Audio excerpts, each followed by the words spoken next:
Hi YouTube, in today's episode of Guess What's in My Panniers, let's see what I've hauled home tonight. The first clue is this big blue plastic case thing that says Makita on the side. I have taken that out of my panniers, but I will say it was too big to fit, and I fit it endwise into the non-drive side pannier. Even though it was too big for the pannier, it did not fly out or come out at any point in the ride. I think a part of it is that I used a couple bags as padding between the plastic case and the rack.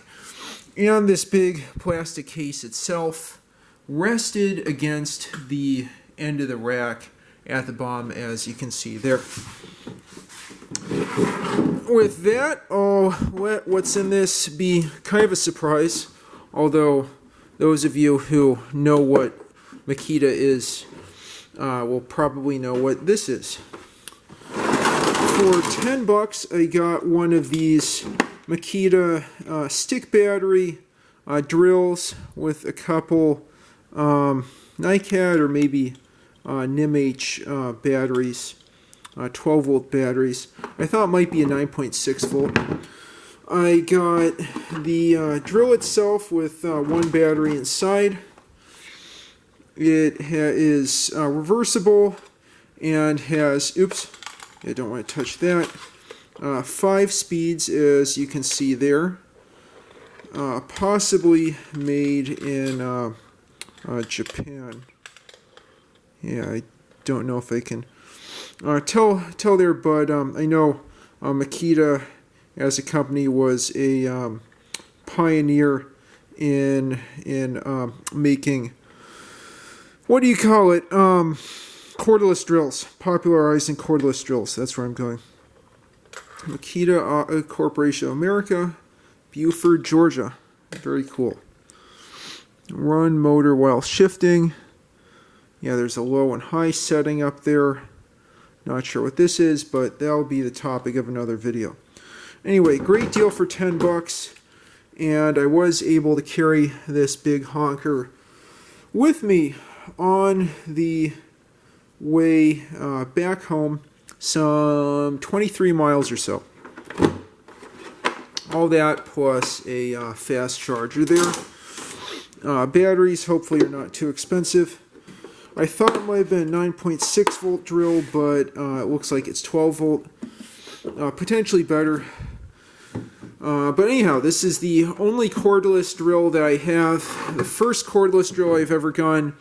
And I think, my primary use for this is for inserting and removing screws, as well as for woodworking. I'm going to be making some benches out of pallet wood. I've already started, but I'll actually assemble those in the coming days. Okay, so that's one thing that was in my panniers this fine September evening.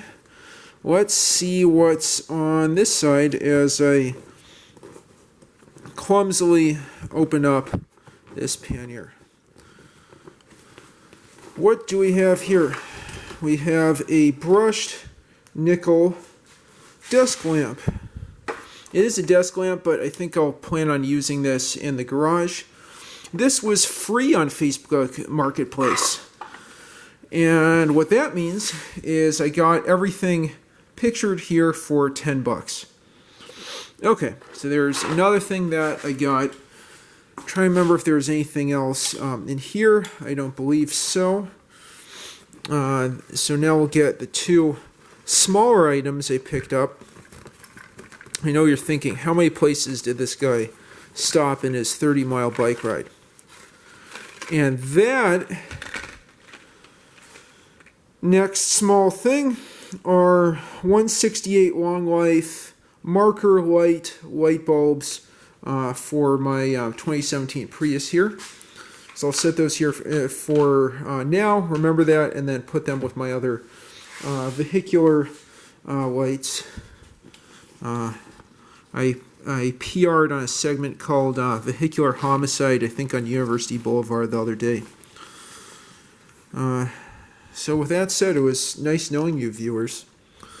And then the last thing I got is a 3/8 inch Jacobs chuck key for a old Black & Decker drill that came with an extension cord that I got a few days back, also carried on a bike. So, yet another example of how we answer the question, could I carry this stuff on my bike? Can I do this errand on a bike? One more haul that should be very useful for woodworking and other sorts of tasks at home here. All this stuff, something like $30 altogether, including those lights, carried in these fabric, definitely not waterproof, sunlight reflective panniers on my Panasonic Sport 1000 road bike from 1981.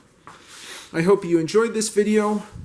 I didn't think I'd make this a series, but who knows what else will be carried in these big bags. Thanks so much for watching. If you like what you see, please don't forget to like and subscribe. Have a great one.